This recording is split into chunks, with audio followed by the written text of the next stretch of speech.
কেবিনের উপরে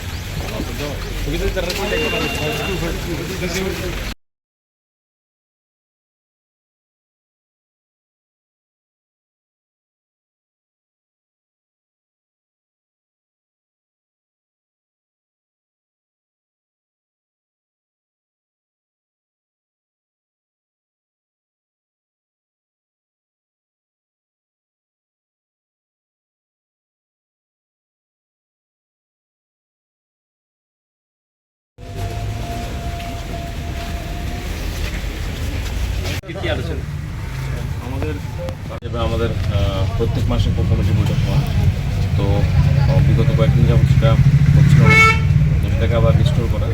প্রতি মাসে যেন কমিটি বৈঠক হয়, মণ্ডলের মিটিংগুলো আমাদের যেন প্রতি মাসে একবার করে মণ্ডলের মিটিং হয়, জেলার মিটিংগুলো হয়, কোঅর্ডিনেশন কমিটি সমস্ত স্তরে, ব্লক স্তরে, মানে মণ্ডল স্তরে, জেলা স্তরে যেন কোঅর্ডিনেশন কমিটিগুলো বসে এবং বিভিন্ন সমস্যার সমাধান করা হয় এবং সাংগঠনিক গতি যেন আনা হয়।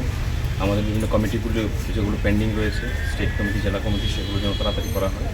এই সমস্ত বিষয় নিয়ে সাংগঠনিক আলোচনা হয়েছে এবং আমাদের যে কর্মসূচিগুলো এসছে দিল্লি থেকে বলিদান দিবস উপলক্ষে 23 জুন থেকে 6 জুলাই পর্যন্ত, সেটাকে সঠিকভাবে ইমপ্লিমেন্ট করা এবং বিভিন্ন সাংগঠনিক বিষয় নিয়ে আলোচনা। মথার সঙ্গে জোট নিয়ে, কারণ সৌভিক পাত্র এর আগে প্রদ্যুৎ কিশোরের সঙ্গেও দেখা করেছিলেন, এখন আজকে ত্রিপুরায় এসেছেন। এই সমস্ত বিষয় নিয়ে কোনো আলোচনা, কোর সাংগঠনিক বিষয় নিয়ে আলোচনা হয়েছে, পার্টি কিভাবে স্ট্রেনথেন করা যায় তৃণমূল স্তর থেকে।